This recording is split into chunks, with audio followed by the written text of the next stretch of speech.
The third quarter stats, East Belmont had 4 centre breaks to St Leonard's 1, so that's probably where the difference was. Frees 7 to St Leonard's and only 3 to East Belmont. Mark 6 to St Leonard's, 7 to East Belmont.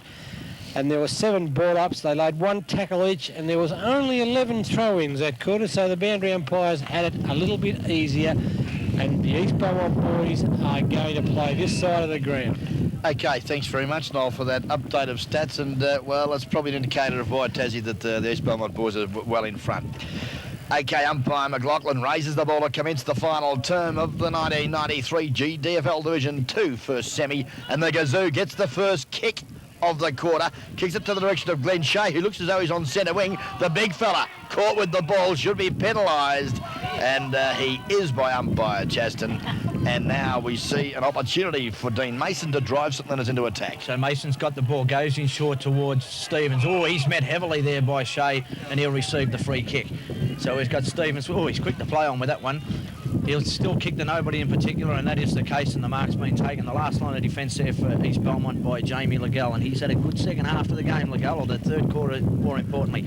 Kicks out wide to his running teammate out there, looks like Hetherington. In they go again, East Belmont through Shaw. Shaw takes it, comes back inboard, has one tap on the ground, then kicks to half-forward flank, looking for and finding his teammate down there in Jason Smith. Yeah, good unselfish football. Over the top he goes to Hetherington, who's been a real workhorse. Or Posman it was. Caught it a little bit high there from his opponent. There's been a free kick. I think you'll find, though, too. Damian Stevens, who's been given a run on the ball, and that's good decision by Coach Robertson, because he's played well last time we saw them. He's played on the ball. Not too bad today, along with the little bloke in there, Kelly. And then he goes again, Kelly. Tries to hit that ball. They didn't give you much time to get rid of that one, Ronnie, the crowd. The umpire's seen it more wisely and has called for a ball up, and I can tell you, it hasn't died. It's getting cold, and it'd freeze the pricks off a barbed wire fence, as I said to Ronnie Brady yesterday. It certainly would. And I got to tell you, players are struggling as well out there because, well, the footballers obviously suffered because of the conditions. But on this occasion, umpire's given the benefit there to Jamie Sutherland, and he gets the free kick. And he goes forward looking for his teammate there in Hetherington. It spills out in there, looks like Shaw, is it? The blonde-haired fella. He can't get it out. Eventually he does slap it out, but only to the advantage of St Leonard's, and they've got a chance to go forward, and they do that. But intercepting, come across the pack there is Legall again. Legall goes out wide with this one, looking for his teammate out there again. In goes the Dingo. He dives in under pressure there from McNeil. McNeil eventually comes out with it, concedes some ground to his teammate out there in Butler. Butler lets him down, and the Dingo comes in. Murny Posman picks it up, gives it off there to Smith. He goes in forward, looks like down there one of the good players from this last half is Walsh. Eventually it comes back out to centre forward where Maloney's in there. Off the ground they go. Here's a chance. Picked up and pushed forward again for the East Belmont side, but in the last line of defence, looks like Bretton's able to clear it out. Kicks it back to where Jamie Legall. Oh, he's put the ball to the ground, but on that occasion lost the footy, but he butters up well. Oh, put the head down. Got the hand pass to Morris. Play continues. Renton comes through. No, it's the Diesel it was. Maloney's kick, and he travels a short term to where we see a quick kick off the carpet by Stevens.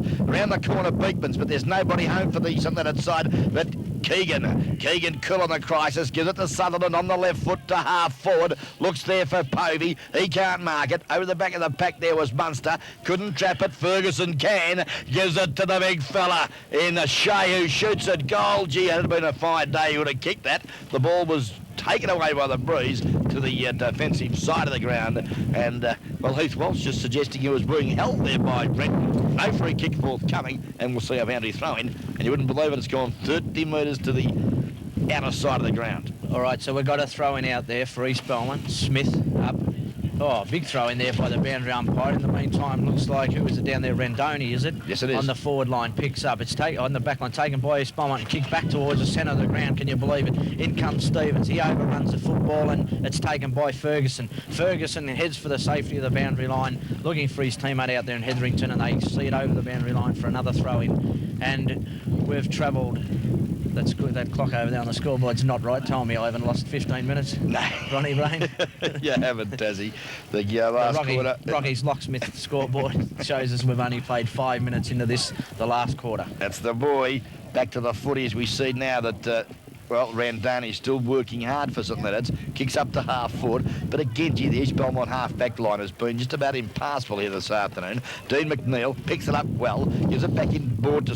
that was the big fella in Dennis Foote. He looked for his teammate, couldn't find him. But buttering up now for St Leonard's. I think you'll find Randani. Looks there for Beekmans. He goes inboard there for Ackershot in the mud patch. Good support. Foote. Back he goes to half forward. Oh, Morris. Really took a great grab for East Belmont, but DeLuca was there, got it across, but again, there's just not enough numbers at the footy, Tassie, is there? They've been outnumbered all day by the East Belmont side, and here we see East Belmont taking the free kick and trying to play in there as Butcher, but he'll be asked to come back. Looks like Jamie Sullivan. Jamie Sullivan to relieve the pressure. Comes to centre wing and goes Stevens again. He can't control the football. Looks like Mervyn in there. Mervyn's got it. Handballs back towards the centre of the ground. Giving chase there is his teammate Mason. Slaps it in, gives it to Dingo. Dingo tries to hit it out. Goes back on top of it. Grabs it. Still trying to get it out. Ferguson's got a chance now. He takes clean possession. Oh, he's in a bit of trouble. Takes a cop around the head there, and the umpire calls him back and says, I'll give you the free kick, you little Fergie. Yeah, great work, Gazoo, and... Geez, a tireless worker when he gets that ball. He loves to get on that left foot, can use the right foot just as well, but definitely prefers to get on that left foot. That occasion tried to. Lucky to get away with it, I must say, but the tackle a little rash there from Stevens. And, well, Ferg, you've got another possession, and, well, his stats are starting to mount up for mine. He's been a good player for them. Actually, his opposite number in the centre there, Maloney, hasn't done a bad job himself for the side. But Ferguson goes with the left foot and kicks in towards the forward line. It's been cleared now, sure, hopefully cleared, but it's picked up there. Nice snap from the East Belmont player there. Looked like 15. Look at that ball. Corey Povey's kicked it towards goal, but once again the wind's taken it and put it out of bounds, out of sight of the ground, forward pocket, and East Belmont still, as they have most of the day, doing the attacking. Yes, they certainly have, and they've just worked that little bit harder at the leather, and they've had 20 goers there this afternoon, and they probably deserve their chance to defend the 93 Division 2 Premiership in a couple of weeks' time, where they'll take on, as you mentioned earlier, Tassie, the loser of the second semi-final participants in the Monterey or Eastern Suburbs. All right, we've got a throw in here in the forward pocket. It's been a tough old day for the boundary umpires out that other side there. Eventually it's spilled out towards St Leonard's team, but in comes Heath Welsh on the left foot, has a snap for goal, and I tell you what, he's been their focal point up there at forward, Heath Welsh. I think he's popped through, what would that be, number 4, Ronnie? 4 goals, 2 for the day. Yep. So he's certainly been a productive forward for them when Shea's gone up the ground. He's popped through what has been a magnificent snap for goal, finishing off a good day for him. It takes them on to 10 goals, 11. East Belmont 75, is it, or what have we got? 71. 71, 10, 11, 71, 2, 5, 17 St Leonard's. Yes, and we've played 8 minutes into the vital last quarter. Good night, St Leonard's. It is good night, St Leonard's, but they've got here, and that's the main thing. They've battled it out. Unfortunately, the opposition today has just been too good for them. Certainly have. Back to the centre, and we see that St Leonard's will get the free kick on that occasion, and I think you'll find it's the big fella Martin. Waste no time. The hand pass. Don't know where he was going, but it didn't find the target. Randona's in there. Now goes over the top. Here's an opportunity for the Diesel. Over he goes to the ever-elusive McNeil. Broke the tackle well. Shoots from 30 metres. He hurt himself, though, McNeil. As they see now, Wilkins over the top he goes. Looks to his back pocket defender there in Sutherland. He kicks wide, but he didn't have a look because it's all St Leonard's. Swervin Mervyn on the left foot, the kicker. Shocker. Oh, Dave Franny could have taken the mark. Could have, but didn't, and went very negative. And I suppose Dave's suggesting that, well, the scoreboard's pretty comfortable from our point of view. Let's have a rest. So Dave's forced to throw in there, the coach of the East Belmont side. The big fellas to contest here. 26 is Johnson. Up against Keegan. Umpire throws it in. There's a tap down. It's slapped out there by, looked like Maloney. Taken by Franey, the captain coach, and he goes out to the half-back flank, but that's Maloney out there who's taken that mark for the St Leonard side. So he's got a chance to send them back into attack. Has a look around. Hasn't had many options up there all day. Pulls up the socks. He looks like he's going to have a deliberate shot at goal here. Oh, the big fella Markovic's back on the ground and takes up his post there in the full forward position. Leads out gallantly, but once again, in the last line of defence and taking the mark for the East Belmont side there is Danny Montgomery. Danny Montgomery. So Montgomery's got a chance to send East Belmont out of defence and hopefully into attack. There he goes with a long kick. Kicks to half-back. Up they fly. The ball goes over the back of the pack. Nobody can grab it. It's eventually picked up by St Leonard's and kicked in the direction of Kelly. And Kelly's taken the mark at centre-half forward. The little rover, former GDFL Division 2 best and fairest winner. His kick was a shocker, and Ernie Posman's received the handball from his teammate and kicked into the sticky centre of the ground, where we'll have a chase here with McNeil. Oh, good work off the ground there towards Shea. Shea's come out of the centre and kicked it out wide again to 15. That's Corey Povey. He plays on, runs around on the left foot, has a long shot at goal, but he's pushed that one across the face of goal. Chance to mark here, his teammate.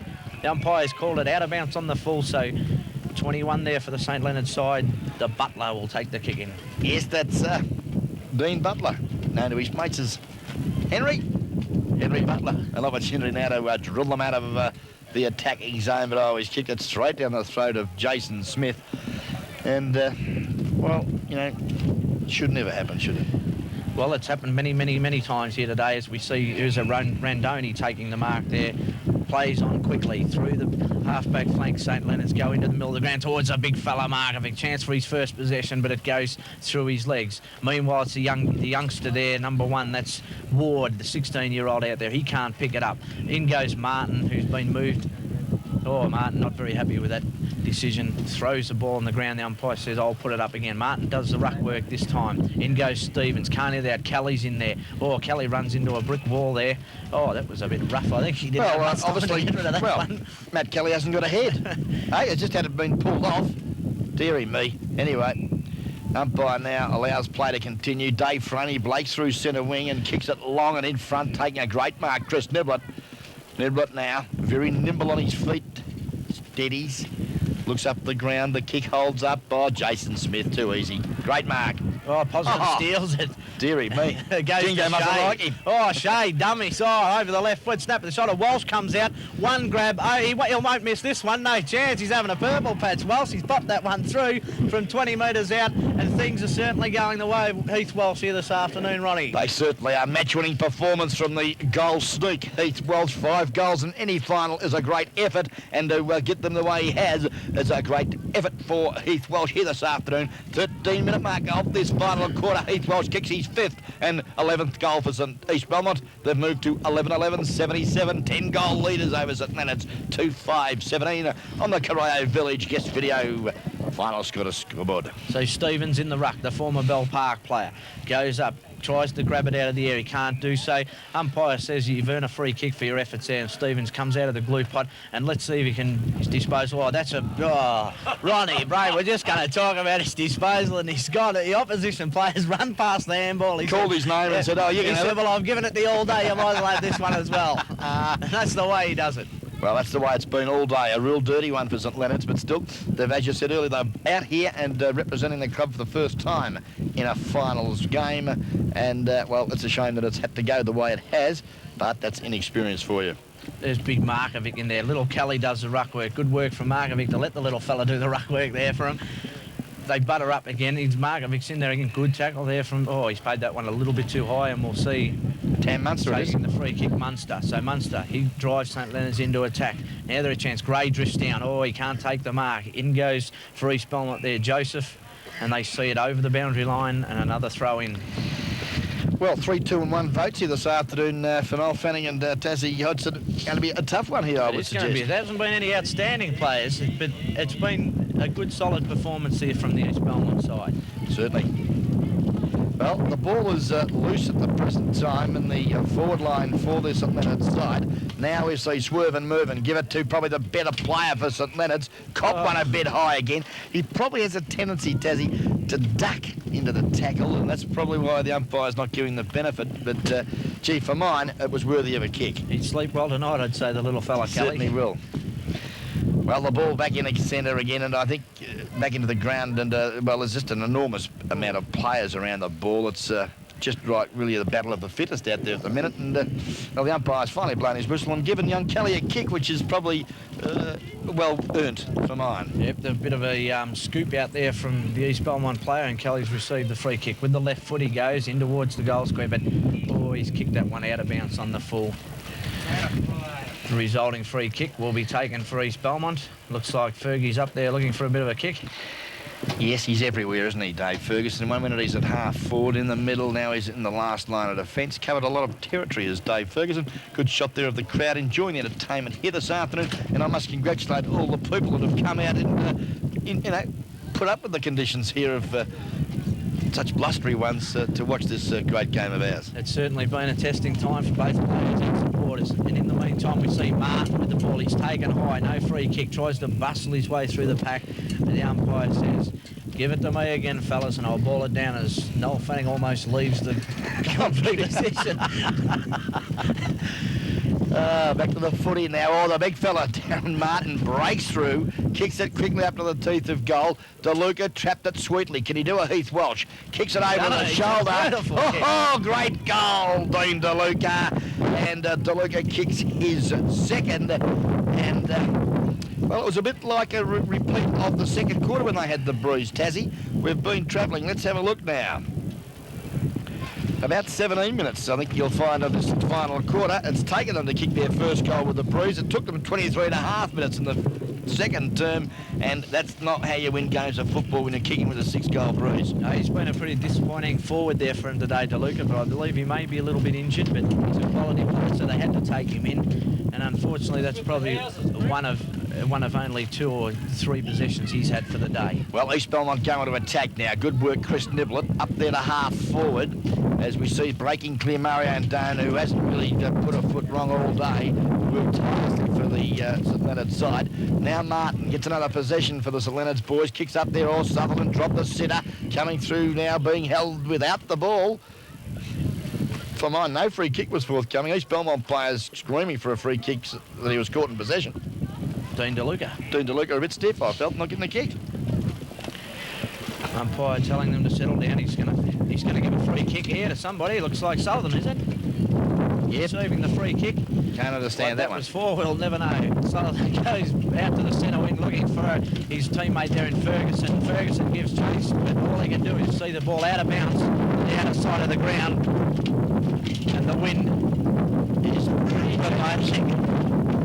It's been a beauty. I've had 3 of the greatest weeks of my life in football. The first on the club greens at Newcombe yesterday down at the surfy Ocean Grove Football Club, and today here back at the Western Oval. Although we're in the metropolis, it's still blowing a bazooka, Ronnie Ray. It certainly is, and well, Alan Beekmans will be glad, I reckon, to hear the final siren here this afternoon, because it's been pretty uncomfortable for the players out there too. Beekman's got the ball now for St Leonard's. Kicks the ball, this time finds the target at the swerve and Mervyn. Greg Mervyn breaks through centre half forward, kicks it up there, oh, DeLuca! Or is it D. Gray? Who's saying it's touched? Looks like East Belmont players not happy about that one. Butcher, there's a bit of a blue on at half back. Players having a bit of wrestle there. East Belmont won't be wanting to get too involved with that. Randoni's in there. Yes, silly stuff at this stage of proceedings. DeLuca's put that one through for one behind, so the kick-out will split that pack up, because that's the direction the ball will more than likely go in, and Barry Wilkins will be the man to bring it out from the full-back line. Yeah, normally a lovely kick of the football too, but today pretty testing stuff for any player. See how he goes on this occasion. There goes Wilkins, a big kick. Oh, DeLuca's drifted out from full forward there and has taken the mark just inside centre forward. So he's had a few possessions the last few minutes. A 50-metre penalty. Well, dearie me, the umpires have found the rule book and finally decided to give a 50-metre. So they've given the 50 and DeLuca. The first of the day. Probably about 10 too late. I think they're just trying to settle things down a little bit as the players grapple each other there where that mark was taken. Gray's in there. DeLuca comes in, he goes bang, he's kicked that one into Church Street. It's only their 4th for the afternoon, gives them 4 goals, 6:30, and they still trail East Belmont 11-11-77. And on the Rockies locksmith's time clock, we've travelled. Let's have a look, Taz. It's about 20 minutes, I would suggest, of this final quarter. And well, the Cry Village News Agency final quarter scoreboard, and look, the Accra one has done it again. It's all happening. As, yeah, we must thank to our guest video sponsors, especially Cry Village News Agency, Rocky's 24-hour locksmith out there at Cry Village, Bird Cameron, GDFL Bingo Centre, and of course guest video for providing you with the action and entertainment here this afternoon. So we've got another new ball coming to the centre of the ground. So Neville Whitley would be steaming with the amount of... They've just burnt 400 funds that have been spent on balls here this afternoon. They might have to cut back on the cans at the half-time entertainment next week. Dear me. There's the ball down in the centre. In they go. It looks like Martin in there. Maloney's in there also. He tries to get it out to his teammate in Mervyn. In goes Dave Franey. Takes possession. Can't get a clear hit out. They all pile in on top of it. And the umpire says we'll start it all over again. So, in the ruck, we've got Stevens, who hasn't done too bad a job since he's had a bit of run on the ball. He'll do the ruck back there against Keegan. Tap down comes towards Sullivan. In goes Ferguson. Ferguson with the right foot out towards centre wing. Out goes Ackershot. Forces it back in his own team's direction. Looks like Ward out there. Kicks towards the forward line, and a nice mark has been taken down there for St Leonard's. And I can't pick him up, Ronnie. Who's that? I think you'll find it could be... I think it's Mason, is it? No, it's Johnson who's been a little quiet. Oh, he kicks that one as high as he did long, and in the meantime we see DeLuca with a chance, comes out, but the ball's drifted over the boundary line, and another throw in. Forward pocket, St Leonard's going into attack here. Many players around the ball there. Big Markovic's in there.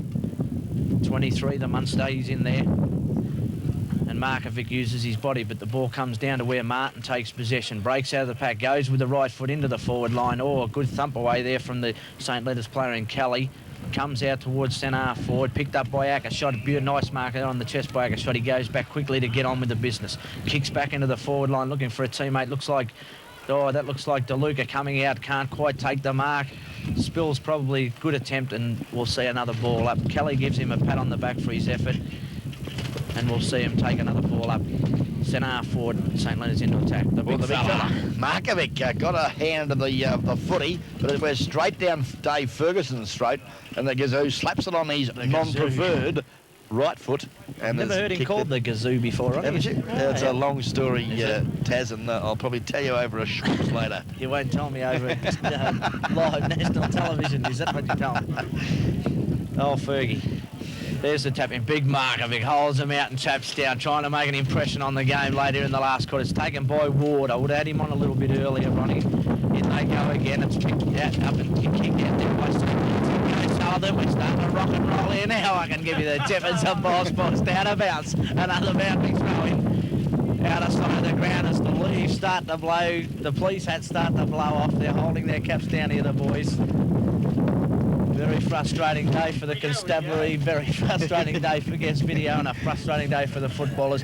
But it's a great game, and we don't mind being here, Ronnie. Certainly love it, Taz. And, well, it's just one of those things. As we see the boys out there fighting for the leather, and it's pretty slippery out there here this afternoon. Big Markovic has his second possession for the afternoon, and he's kicked it out on the full. Yeah, she went up 35 metres, and unfortunately didn't cover any distance whatsoever on that occasion, the big fella.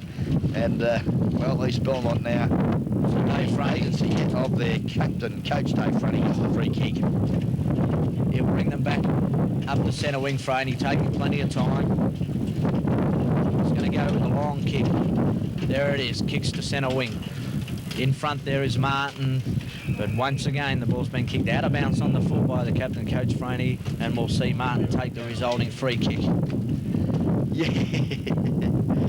Yes, and, well, time is ticking away, gentlemen, and, yes, it's about 24 minutes of travel, I would suggest, of this final quarter, and that's brilliant. It was by Rocky's 24-hour locksmith out there at Corio Village. 47 points the margin. East Belmont doing it comfortably. Ball now sees the Damien Stevens, slaps it on his left foot. Oh, the big fella, Markovic, picks it up and gives it back to Stevens. Stevens, little chip, looks there for Randone. Oh, he got a bad bounce. But he picks it up now. Take your time, Mario, and kick a goal. But, oh, he's well offline and has kicked it straight to the throat of Danny Montgomery. And Danny Montgomery quickly handballs out to his teammate, who sees it over the boundary line. We'll have another throw in. So good build up there from St Leonard's, but unfortunately fizzled out at the last minute. Yeah, surprising. Mario Randone, an experienced campaigner, should have probably drilled it. Oh, big Markovic pushes his opponent. The Belmont player will take the free kick, and that's the other big Good on you, Tosser. Oh, we're rocking and rolling up here now. I can give you the tip, and it's big Keegan going to take the kick out. I don't know how these boys can hold onto the camera, because I'm having enough trouble sitting in this seat. There's the kick out, and just for something different, it goes out of bounds on the full, on the bike track, out of sight of the ground. So kicking out a full certainly been the order of the day today. Certainly has. And it's going to be, look at the big fella runs over there and says, give me that kick, boys. He's just planning his next season. If he puts in a big pre-season, there's no reason why he can't be back in front of the goals for the St Leonard side in season 1994. Yes, and well, let's hope for St Leonard's sake that he can do that, because yes, he's a big boy, and he's an interesting character. Certainly to is. say the least. The big fella, Markovic. Look at him, he goes in short, he finds one of their better players in Stevens, who snuck down from centre forward there and taken the mark. So Stevens, not the most reliable kick, or he goes to go and says, oh, I better take a little bit more time. He comes in now.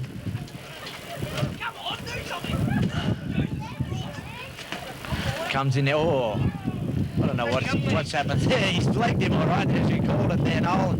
In the meantime, the ball's come out and picked up by St Leonard's there. He's got the muddiest jumper of the day. I can't pick his number up there. He kicks long into the forward pocket. Out of bounds on the full. Who was that, Ronnie? Dennis Foot, mate. Dennis Foot, it was. Yes, it was. The 14 Guernsey. No, I might be incorrect, because there he is there. And that's a good test. I think it might be Swervin' Mervyn. Swervin' Mervyn. So he's kicked it out on the full. Dave Franey. Let's see if Dave can kick this one out in the full. As the players lead to the boundary, as they've done all day. Big, long kick. The game's just grinding to a screaming hole here, Ronnie. It's hard to get excited about it, but we'll battle on regardless. Yeah, certainly. As we see that Danny Montgomery, he's pretty excited because he's got the ball to boot and thumped it straight over the line and out of bounds, because he knows the Lions are going to roar. They've got another chance to roar in a fortnight's time. Okay, we're just waiting now. Ball back into play. Markovic doing battle with Keegan. Over the top, we see the high flyer there. It looks like Barry Wilkins doing a bit of ruck work.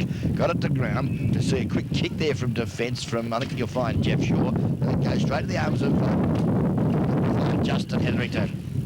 Okay, Hetherington brings the ball to half-back flank. In goes Butker, he can't mark. Diving on top of it there. Unable to get it out. The umpire calls play on the snap down. He says, give it to me, fellas, and I'll ball it up. And I'm glad we're not playing till 7 o'clock, because we could be blown away by then. Yeah, I'm sure we would be. There's the ball up. Up goes Stevens against two. Tap down, comes to the back of the pack. They all dive in on top of it again. Players on the ball. Eventually it's forced out. Gives St Leonard, East Bowman a chance to Hetherington, who forces it over the boundary line, the outer side. The trainer grabs it, gives it back to the boundary. Umpire says, toss it in and get back on with it. Yes, and that's the order of the afternoon. I'll tell you what, it's just about siren time. Ball back into the fray, I think. It's up there by Martin, but it's sharked again by East Belmont's workhorse, Chris Niblett. Gee whiz, he's worked hard also for the East Belmont side here this afternoon. Many possessions around centre wing and the half forward. But again, we'll have another throw in outer side centre wing here at the Western Oval. East Belmont, 47-foot lead in this half. There goes the throw. Oh, it's forced forward there. Looked like the dingo, Eddie Posman. Going in hard there for St Leonard's is Maloney off the ground. Comes back out, kicked out of the pack towards the half-forward flank. Out comes Martin, is it? In there they go. It's hard to pick them up out that other side. They all dive in on top of it. Almost out of bounds. Umpire says that is the case. Out of bounds. Out of bounds again, and that's probably the 3 millionth time here this afternoon. I've seen more throw-ins over the last 2 weeks than I've seen. About ready to throw up. Oh, where's Cookie? He'd be enjoying his day off. Oh, there he goes.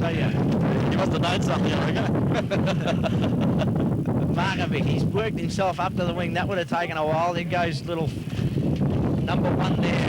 Young boy, the 16-year-old. He's got a promising future with the St Leonard's club. They've got a few players here who'll stand them in good stead in the years to come. Ronnie? Yes, a lot of ability out there too, and young ability as well, which is encouraging. And well, a kick on that occasion, not a good one, but it was Swervin' Mervyn traps it, feeds off the hand pass from whence it came. Dennis Foot on the left foot, who's been a good try for them all afternoon. Gray. Looks up there for Dean Gray, but yeah, he's been a bit out of sorts after half-time, couldn't take it.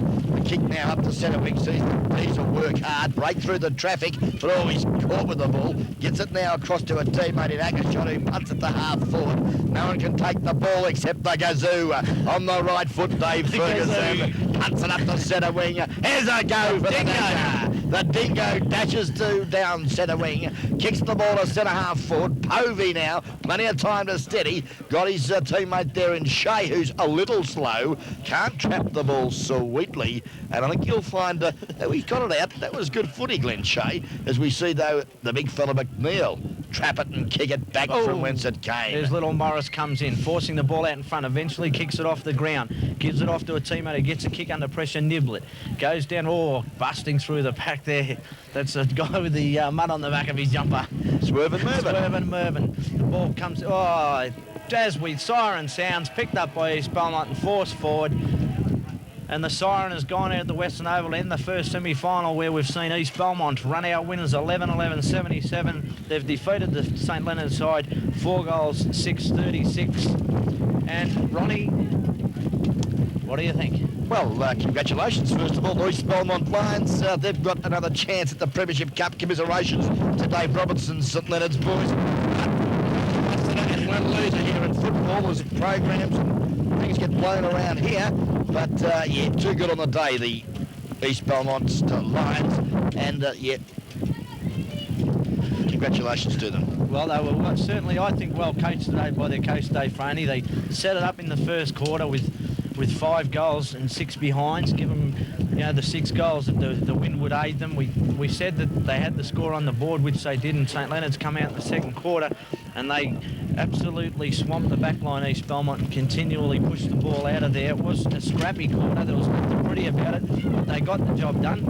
Win it at half-time with what was a pretty handy break. 20 points, yep. And come out and played the third quarter accordingly. Played very well in the third quarter. Their last quarter, they've probably put in a good 4-quarter effort here today if you look over the whole day, Ron. Yeah, certainly. I mean, as I mentioned earlier, St Leonard's unable to score to the Melbourne end of the ground because of the breeze, whereas you look at the Eastern Suburbs boys, they kicked 2 goals against in that last quarter, kicked a point in the second quarter, and you can just tell there as they run off the ground, they're pretty excited too, the East Belmont boys, led by their captain coach, and off they go, very, very pleased with their victory here this afternoon. And, congratulations to them. Dave Robertson out in the ground with the St Leonard side, just congratulating them, I'm sure, on being there today. He certainly wouldn't chastise. He was pretty honest about what they thought they could achieve. They thought they could win this one, and he'd be disappointed that they didn't. But I mean, I think last week was the most important game they played of the year, where they'd taken the next step and made the finals. If they didn't make the finals, then they didn't have too much to look forward to next year, but they took the next step, they made the finals, and they come out today, and although they've lost it, I'm sure that they'd be happy with the job he's done with them, and I think they can be pretty proud of what they've achieved for the season. Yes, certainly, and the crowd leaving the ground this afternoon. Goal kickers, first of all, for the East Belmont side. Heath Welsh kicking 5 match-winning goals for them. 2 goals to the Gazoo, Dave Ferguson. Singles to Craig Edwards, Chris Niblet, Ernie Posman and Glenn Shea, whereas St Leonard's, they were well led up there by Dean DeLuca with 3 goals and 1 goal to Dean Gray.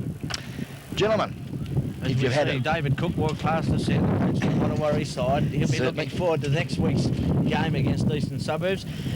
But back here, the Western Oval, Noel Fanning.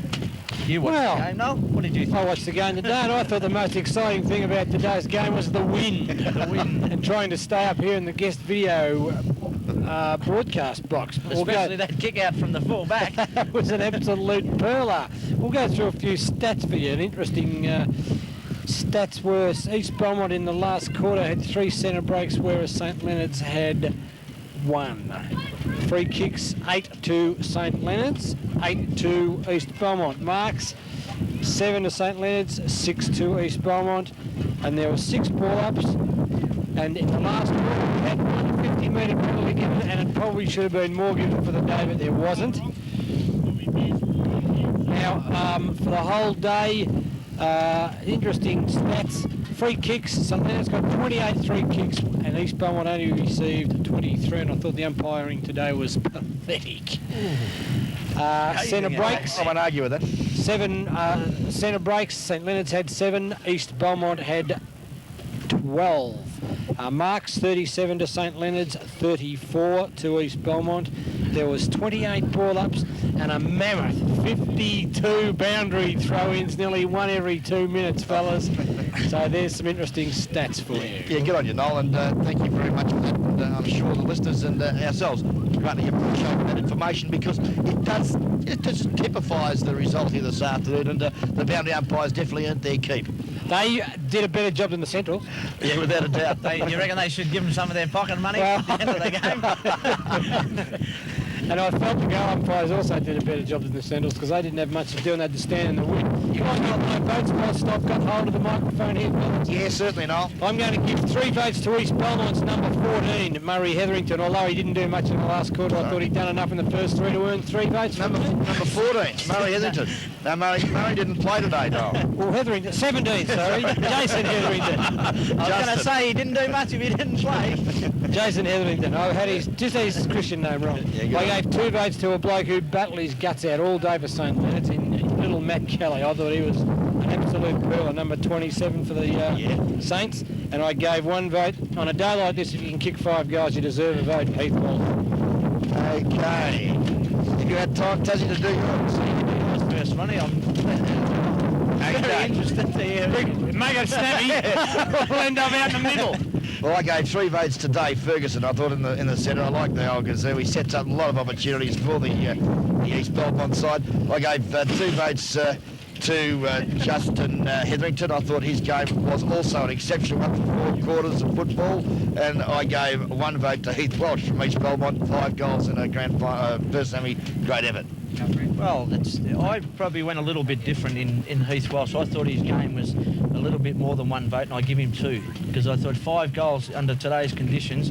He was a focal point for them. I give him 2. I agree with Noel on Justin Hetherington. I thought he was their best player, and I've given him 3 votes, and 1 vote I've given to also the same guy as Noel, young Matt Kelly. Yeah. I thought he was a tremendous battler for the St Leonard's side. So Hetherington, Walsh and young Matt Kelly. Okay, well, a quick analysis of that. The best on ground here this afternoon is Justin Hetherington, with a total of 8 out of 9 possible votes here this afternoon. 2 votes. Heath Welsh polled 4. Matt Kelly polled 3, so it will be Heath Welsh. 2 votes. And the 3rd vote will go to Mick Kelly. Matt. Sorry, Matt. Did I say Mick? You did say Mick. Yeah, sorry, Matt. I've been calling you Matt all day. You've got him on the mat there. Matt Kelly will get the 3rd vote here this afternoon with 3 votes, tied with Dave Ferguson, but he did poll from more tipsters, so congratulations. I thought Ferguson was a good choice, but I also thought that his opponent, Maloney, was probably a better player than Matt Kelly's opponent. Yeah, I nearly slipped Fergie in there too, but I just felt Matt Kelly was a 4-quarter contributor, you know, whereby he had a lot of teammates who probably capitulated a little bit. Okay, there it is. Wrap up here of the first semi, Division 2. We've heard that the East Belmont side, they've been comfortable victors here this afternoon by the tune of 47 points over St Leonard's, and the best man on the ground, the number 17 jersey, Justin Hetherington of East Belmont, VOG. 2 votes to Heath Welsh and 1 vote to number 27 for the St Leonard side, Matt Kelly. Very good. This has been Ronnie Brain, Noel Fanning, and of course Hodson, our special standing in commentator for David Cook, and has done a great job today. To Daniel and of course Shane on our Sean, I should say, on our cameras. Great job from you today, and of course our director punching all the buttons downstairs. didn't get a vote today. Brett Revere didn't get a vote today, but he might get one later on in the evening, as we know he can perform. Hope you've enjoyed the call as much as what we have in bringing it to you here at this very blustery Western Oval. This is all over Red Rover.